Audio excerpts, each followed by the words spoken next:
Bonjour à toutes et à tous, bienvenue sur la chaîne Histoire de guide. Dans ma profession de guide conférencière, je fréquente des lieux où les symboles de la République française sont représentés. Et bien souvent, on passe devant sans même y faire attention. Alors, un jour arrive forcément la question fatidique. Mais pourquoi notre hymne s'appelle-t-il la Marseillaise? Et pourquoi notre animal symbole est-il un coq? Et enfin, c'est qui cette Marianne? Nous allons donc faire ensemble un petit tour d'horizon de tous ces symboles. Et aujourd'hui, on commence avec le coq. Dans l'Antiquité, il est associé à des divinités comme Artémis, Mars ou Apollon. C'est un oiseau solaire, son chant salue le lever du soleil.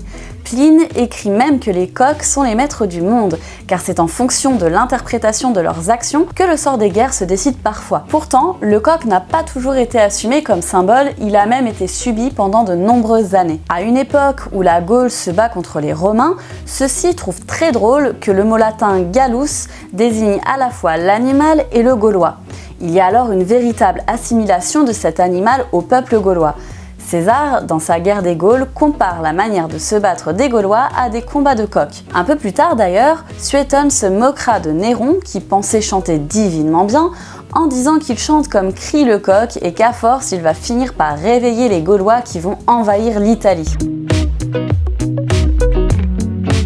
Au Moyen-Âge, le coq reste encore assez déprécié. Il va falloir attendre la fin de celui-ci pour que le coq trouve un peu de respect. Doucement, les rois Charles VII, Charles VIII, Louis XII et François Ier surtout vont introduire ce symbole du coq veillant sur ses poules comme le roi de France veille sur ses sujets. C'est vers 1500 que s'opère une bascule totale. Le roi de France est devenu le coq. Louis XIV consacre pleinement ce volatile qui représente et célèbre le lever du soleil. Pour la petite anecdote, d'ailleurs, le roi Soleil va demander à ses architectes de créer un nouvel ordre architectural. On connaissait l'ordre ionique, dorique ou corinthien, et bien maintenant le nouvel ordre c'est celui du coq. Et c'est ainsi que dans les décors de Versailles, on peut voir le coq gaulois défendant vaillamment la France face au léopard anglais, l'aigle allemande ou le lion espagnol ou des Provinces-Unies. Et d'ailleurs oui, j'ai bien dit une aigle allemande, car lorsqu'on parle héraldique ou symbolique, eh bien ce mot est féminin.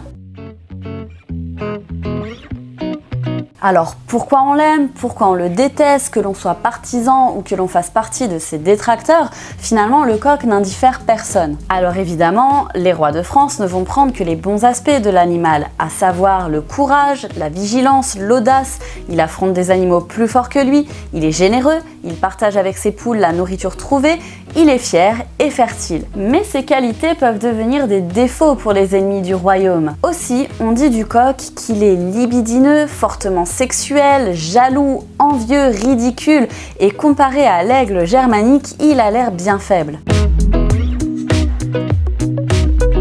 Mais ces défauts sont vite évacués par les rois de France qui assument totalement la figure du coq. La Révolution française conservera d'ailleurs ce symbole de la monarchie, mais un glissement s'opère et il devient une figure plutôt d'État. En fait, il va représenter le peuple souverain. Cela ne durera pas, car Bonaparte est à la recherche d'un nouvel emblème et lorsque le coq lui est proposé, il le trouvera faible et ridicule et se tournera finalement vers l'aigle impérial. Le gallinacé revient sur le devant de la scène avec les révolutions de 1830 et 1848, en incarnant toujours le peuple français vigilant pour défendre ses libertés. Il sera également le compagnon des Français pendant les premières et seconde guerre mondiale, représentant le patriotisme ainsi que la résistance. Il est d'ailleurs présent sur le sceau des 2e, 3e, 4e et également 5e République. Mais pour autant, saviez-vous que le coq n'est pas l'emblème officiel de la France?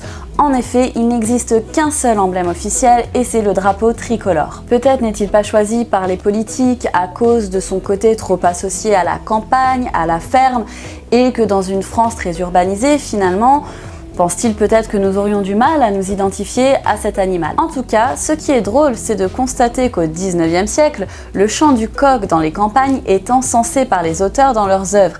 Il est décrit comme réjouissant, alors qu'aujourd'hui, il a plutôt tendance à en agacer certains. Notre premier épisode sur les symboles de la République française est terminé. J'espère que ça vous a plu. Si c'est le cas, n'oubliez pas le pouce bleu, ni de vous abonner pour suivre un nouvel épisode des Histoires de guide chaque semaine. Je vous remercie d'avoir suivi et vous dis à très bientôt.